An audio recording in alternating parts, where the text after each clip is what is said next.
paz y amor tendremos, pues en este mundo paz y amor tendremos, unidos, siempre unidos, tomados de la mano, iremos por el mundo cantando al Señor. La gloria de Jesús al fin resplandecerá y al mundo llenará de amor y de paz.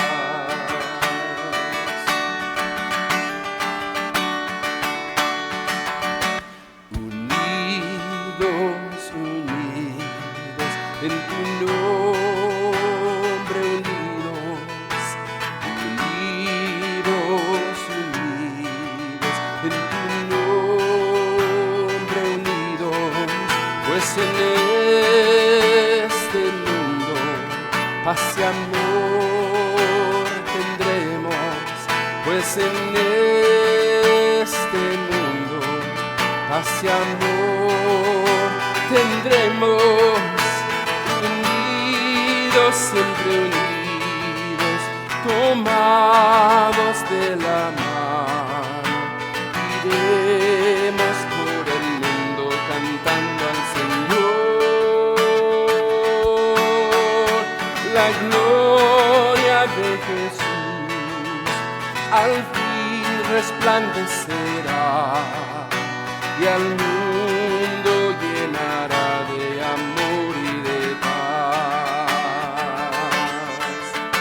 Unidos, siempre unidos, tomados de la mano, iremos por el mundo cantando al Señor. La gloria de Jesús al fin resplandecerá y al mundo llenará de amor y de paz. Y al mundo llenará de amor y de paz. De amor y de paz.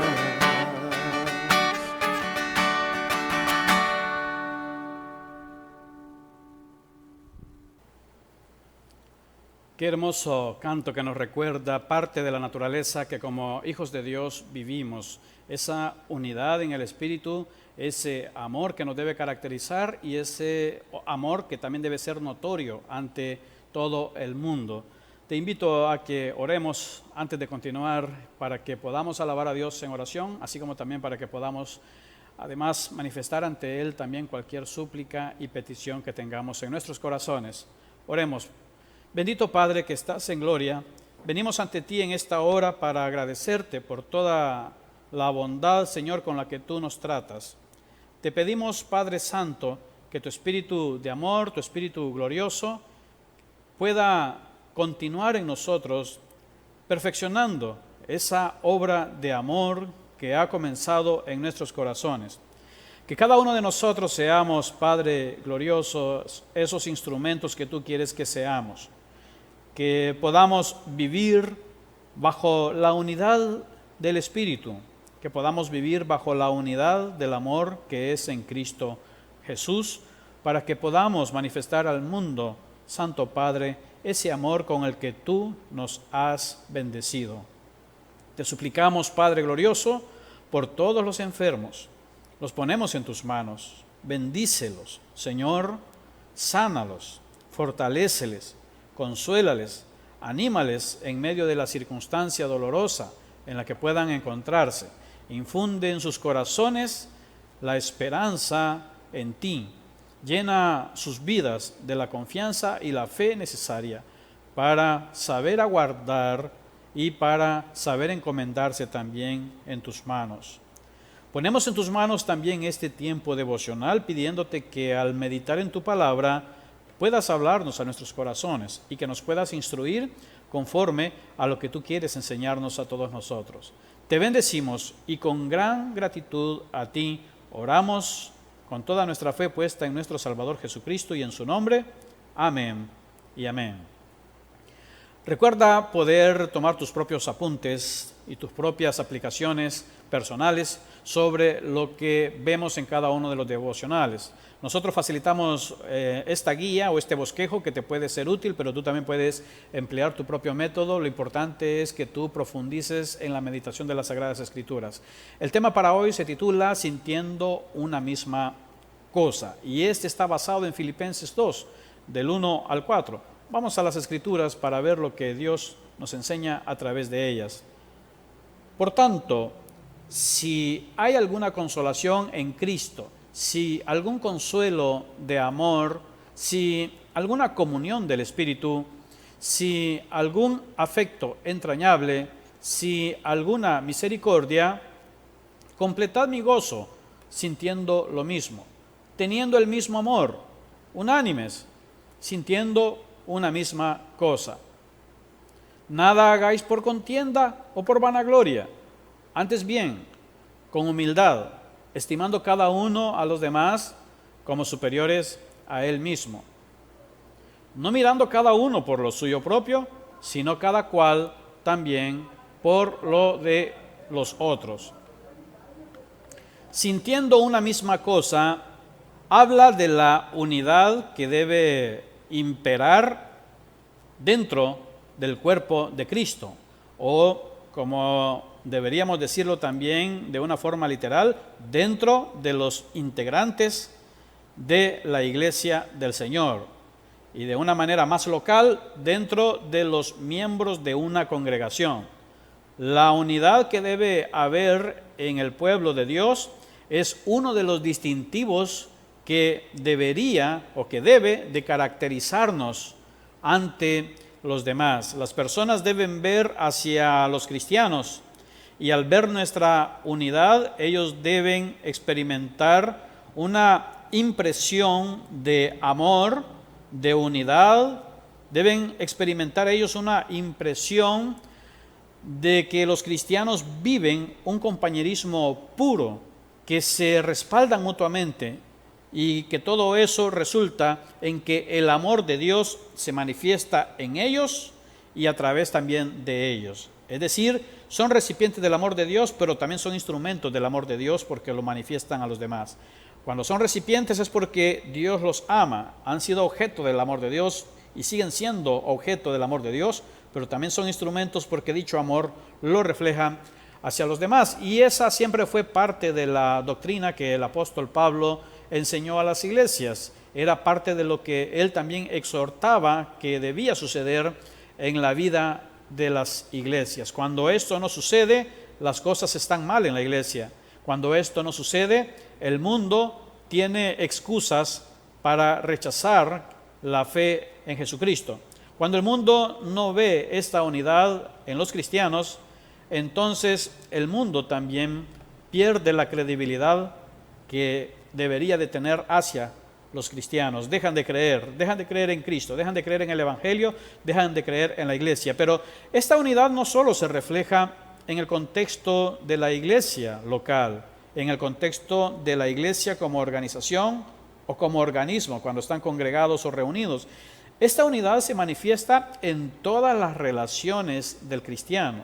Significa que el cristiano, donde sea que se encuentre y donde sea que esté, será una persona o un ser que tiende a la unidad, que cuida la unidad, que la procura, que la manifiesta, que la salvaguarda, que lucha por ella, que busca hacerla prevalecer, que la manifiesta en su propia vida, en su propio estilo, en su propia conducta. De esa manera es que debemos aprender nosotros a manifestar dicha unidad. No se trata solo de que cuando estoy en la iglesia procuraré la unidad con los hermanos. Se trata de que aún en mi misma familia yo debo tener una vocación pacifista, debo tener una vocación dada hacia la unidad, busca la integridad familiar, evita todo aquello que cause divisiones y contiendas. Veamos los tres aspectos en este devocional que nos llevarán precisamente a ver esta unidad. Lo primero que vamos a ver nosotros, que las Escrituras nos están, digamos, exhortando o manifestando claramente, tiene que ver con tener unidad en amor, espíritu y propósito. Si existe una manera de resumir los primeros 2 versículos que leímos, sería esta: tengan unidad en amor, tengan unidad en espíritu, tengan unidad en propósito.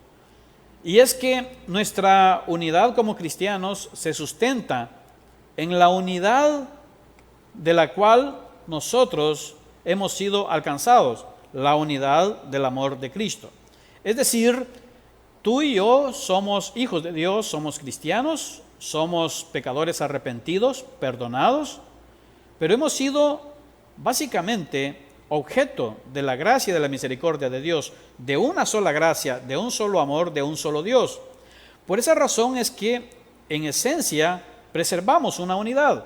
Nuestra fe nos une. El amor con el que Cristo nos amó, nos une. Es el mismo amor con el que me amó a mí, es el mismo amor con el que te ha amado a ti. Es el mismo amor con el que ama nuestro Señor también al mundo, porque Él dio su vida para rescatar a ese mundo, del cual nosotros procedemos. Y de ese mundo, gracias a su amor, es que Él nos ha hecho partícipes de su gracia, de su amor, y es de ahí donde nos ha dado una nueva naturaleza, una naturaleza espiritual como hijos suyos. Pero nuestra unidad se alimenta precisamente en esa unidad que es en Cristo.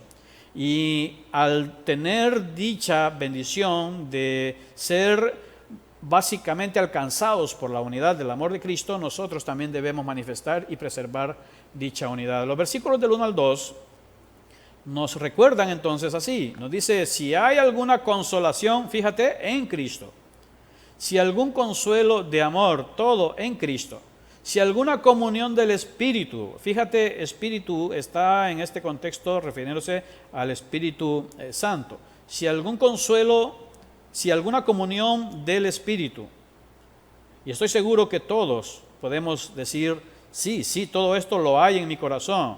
Hay consolación en Cristo, hay consuelo de amor y también hay comunión del Espíritu en nosotros. Y el versículo todavía añade otros argumentos: si algún afecto entrañable, y dice, si alguna misericordia. Y todos los oyentes cristianos, filipenses, como también del presente siglo, como tú que me estás viendo en estos momentos, todos podemos decir que sí. Todos podemos responder con un sí fuerte a cada una de estas verdades que el autor sagrado está poniendo como bases para todo lo demás que viene. Es decir, este versículo 1 constituye el fundamento de los argumentos que se van a presentar en los siguientes versículos. Y yo puedo decir: sí hay consolación en Cristo, en mí sí lo ha habido, en ti lo ha habido.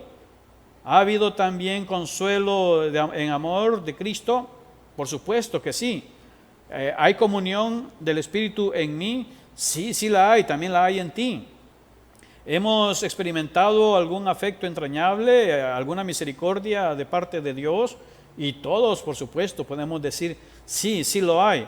Entonces, sobre esta base, el autor, de una manera sabia, habiéndonos presentado estos argumentos como verdades que son absolutamente reales en nuestras vidas, dice: sobre esta base, ahora entonces, completad en el versículo 2, mi gozo, sintiendo lo mismo. Aquí es donde viene.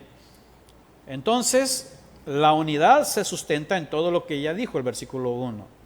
Hay que sentir lo mismo, está hablando de un mismo espíritu, ser de un mismo espíritu, teniendo también el mismo amor, observa. Y además, dice unánimes, que tiene que ver con la unidad, y dice sintiendo una misma cosa, sintiendo o experimentando un mismo propósito. Los cristianos debemos vivir en unidad.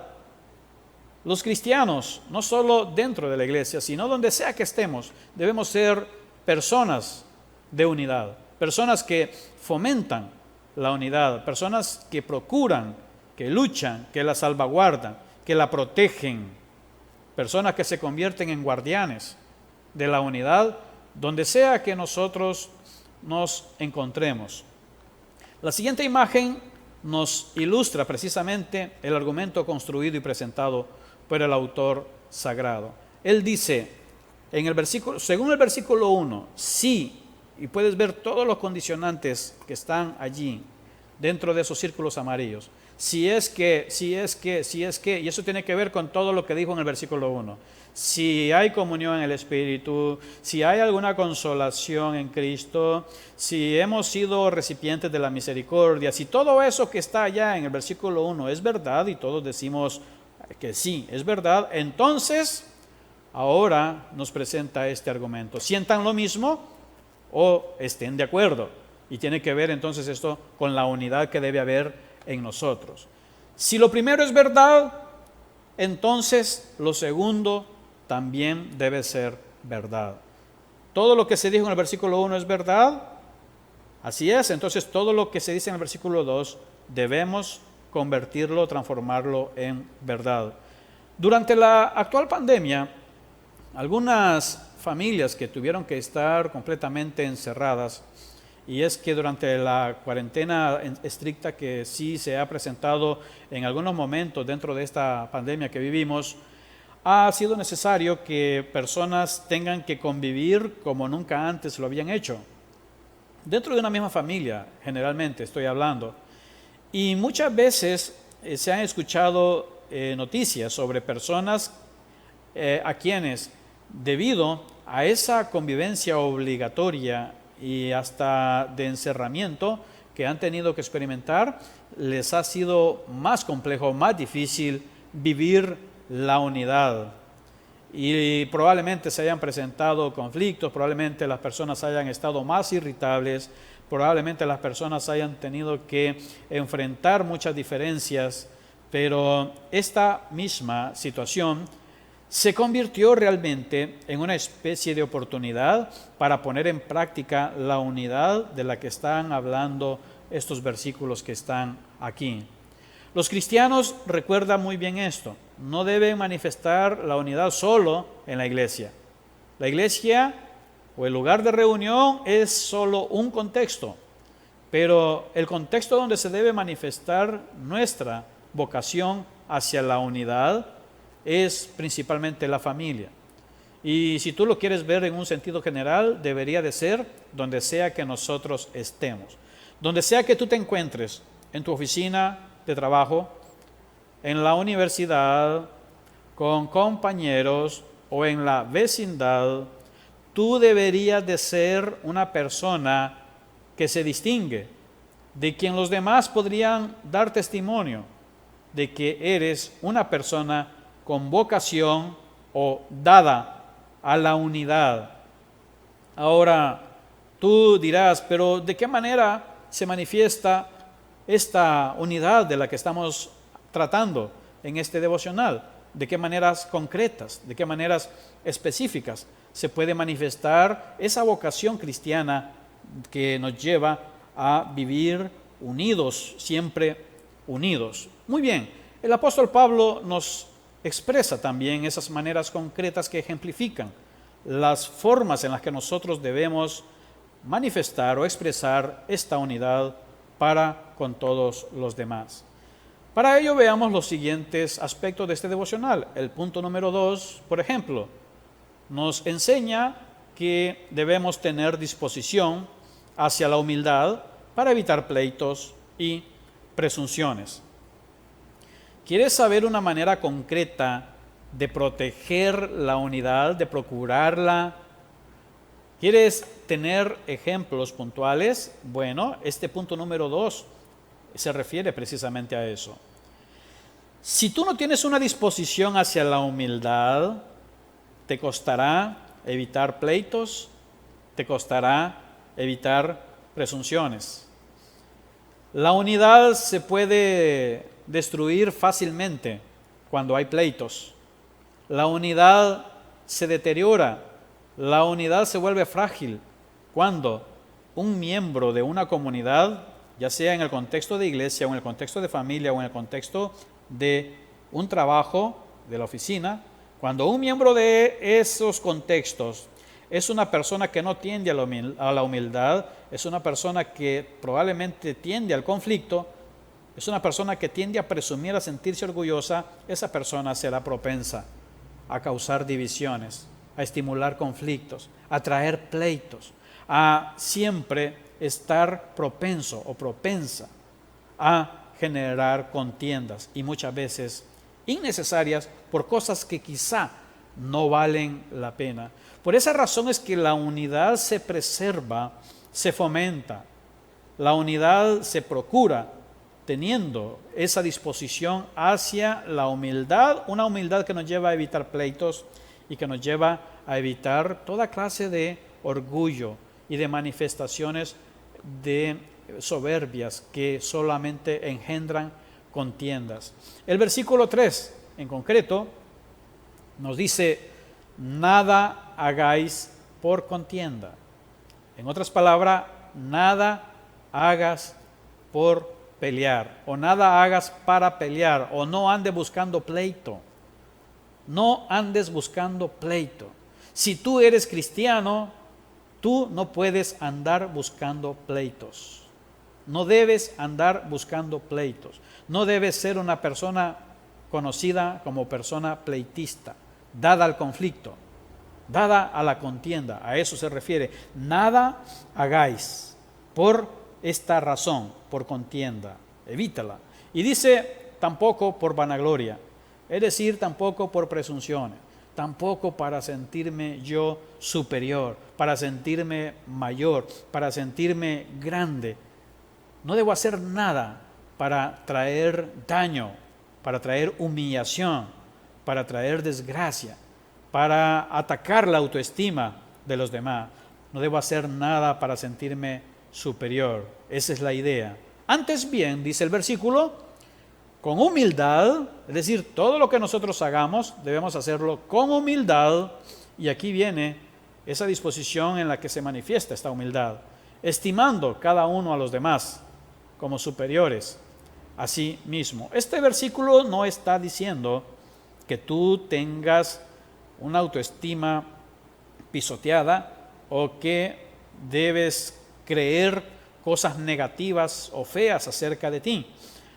De hecho, como es natural que todo ser humano tiende a tener un concepto alto de sí mismo, es por eso que la Escritura nos aconseja que no tengamos un concepto mayor de nosotros y que más bien tengamos a los demás, que los veamos como superiores, porque lo natural es justamente lo contrario. Lo natural es considerarme a mí como superior a los demás en algo. Y en ese intento, en ese afán de darle rienda suelta a mi naturaleza por querer manifestar o hacer prevalecer alguna clase de superioridad para con los demás, yo rompo la unidad y genero contiendas en lugar de generar la unidad. Por eso, claro que debemos tener un buen concepto de nosotros mismos. Debemos también tener un concepto saludable. Debemos tener una sana autoestima. Pero cuando nos relacionamos con los demás, debemos aprender a darles a todos los demás el lugar que les corresponde. Un lugar que Dios les ha dado.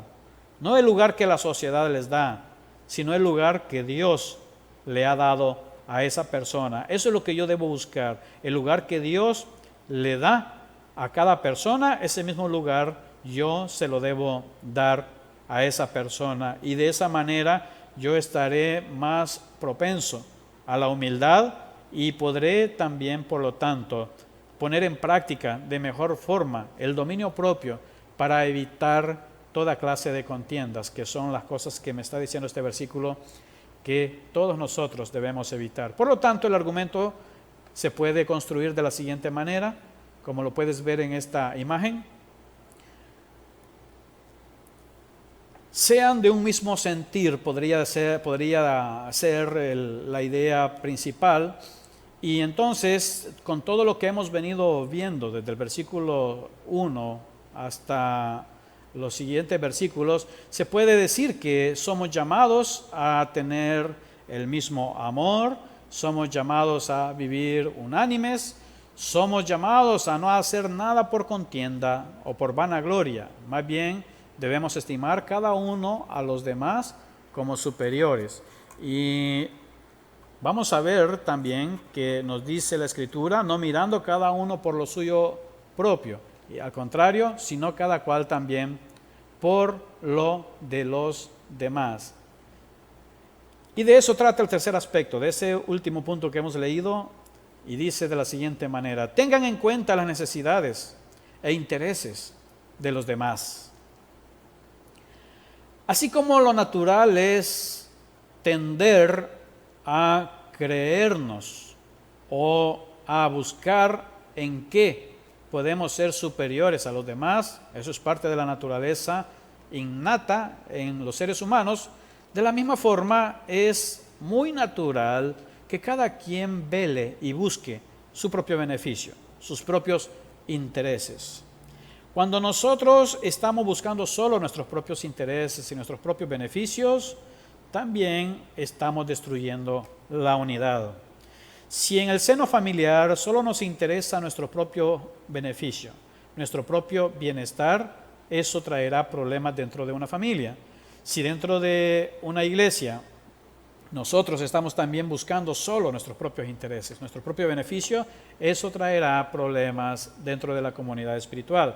Si en la oficina de trabajo, con nuestros compañeros de trabajo, estamos siempre solo buscando y pensando en nuestros propios intereses, nuestro propio punto de vista, nuestros argumentos, nuestras necesidades, nuestras razones, no vamos a construir unidad dentro del contexto laboral. Lo mismo podrías aplicarlo con tus compañeros de estudio, lo mismo podrías aplicarlo también con la vecindad, donde muchas veces también encontramos motivos que ponen en riesgo la unidad en la misma vecindad, ya sea a veces por espacios de estacionamiento para el vehículo, así como por hasta dónde se coloca la basura antes de que lleguen las autoridades correspondientes a recogerla. Cosas por el estilo son fácilmente conatos de conflicto que rompen la unidad.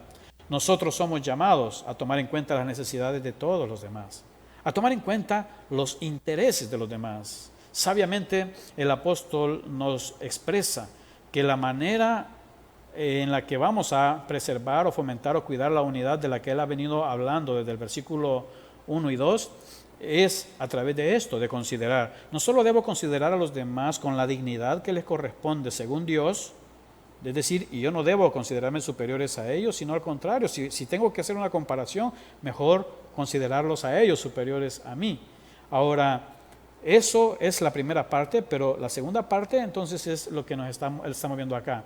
Debemos cuidar también y velar por los intereses, ser sensibles a sus necesidades, también saber que los demás tienen puntos de vista, que también tienen sentimientos, que también tienen necesidades, que también tienen sus propias experiencias. El versículo 4 dice que nosotros debemos hacer esto, no mirando cada uno por lo suyo propio, sino cada cual también por lo de los otros. Este versículo atenta y va completamente en contra de la corriente de nuestra naturaleza, va en contra de la corriente de este mundo. Este mundo te enseña a que si tú no estás listo, vas a perder, pero el mundo te enseña a cuidar y a velar por tus propios intereses, porque si tú no lo haces, te enseña, nadie más lo va a hacer. Así es que tú preocúpate de lo tuyo y lo demás que no te importe. Esa es la predicación del mundo. La Biblia te predica otra cosa. La Biblia te predica que tú debes aprender a no ver o velar solo por lo tuyo propio. Debes velar por lo que es tuyo, por supuesto. Este versículo, de hecho, lo incluye tácitamente. Dice, no mirando cada uno por lo suyo propio, sino cada cual también. Fíjate, también. Es decir, miras por lo tuyo, pero también aprendes a velar, también aprendes a ver por lo de los otros. Esto es ir en contra de nuestra naturaleza. Esto es ir en contra del mundo. Esto es ir en contra de las doctrinas individualistas que se propagan y que son populares en nuestros días. Esto nos lleva a nosotros a vivir la verdadera unidad que nuestro Señor espera de nosotros. Cuando cada uno de nosotros aprende a velar y a ver por los intereses de los demás, la unidad que manifestaremos al mundo será tan robusta que todos los demás que no conocen a Dios querrán y desearán ser parte de la iglesia del Señor, querrán ser parte de los cristianos, querrán ser parte de ese grupo de hijos de Dios que han sido salvados y perdonados gracias a la obra salvadora de Jesucristo, nuestro Señor y Salvador. La siguiente gráfica nos ilustra este último argumento. Cuando hablamos de un mismo parecer, debemos nosotros saber entonces que por un lado está nuestro propio interés y por otro lado también está en el otro círculo amarillo completamente los intereses de otros. La unidad tiene que ver con aprender a encontrar esa zona común, allí donde los dos círculos se intersectan, esa parte donde debe prevalecer un mismo sentir. Es ahí donde da un mismo parecer cuando yo comienzo a velar también por los intereses de los demás. No importa si los demás no se preocupan por ti, no importa si los demás no velan por tus intereses. Lo importante y lo hermoso en esto es que tú estés dispuesto y decidido a obedecer, a ser la persona, a ser el hijo de Dios, la hija de Dios que Dios quiere que tú seas. Y los demás darán cuentas a Dios de cómo ellos se conducen. Pero nosotros somos llamados precisamente a poner en práctica esto. Recuerda siempre los 3 puntos que hemos visto en este devocional y te los dejo para que tú sigas meditando en ellos. Tengan unidad en amor, en espíritu y propósito. Tengan disposición hacia la humildad para evitar pleitos y presunciones. Tengan en cuenta las necesidades e intereses de los demás.